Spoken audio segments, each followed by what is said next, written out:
পীড়িতের রসে কিন্তু আছে বড় জাদু। তবে অধিকারী না হয়ে যদি সেই রস খায়, কিবা হাড়ি কিবা ডোম সব ভুলে যায়। তাই মোহবশে প্রেম রস না করো সেবন, লোভে পাপ পাপে মৃত্যু শাস্ত্রের বচন।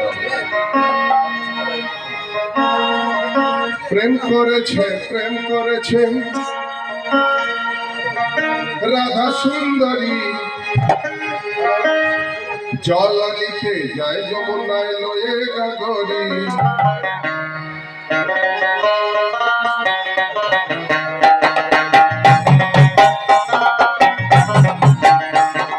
প্রেম করেছে রাধা সুন্দরী, জল নিতে যায় যমুনায় লয়ে গাগরি। কদম তলায় চিকন কানায় বানায় বাঁশুরি, কদম তলায় চিকন কানায় বানায় বাঁশুরি। প্রেম করেছে রাধা সুন্দরী, জল নিতে যায় যমুনায় লয়ে গাগরি।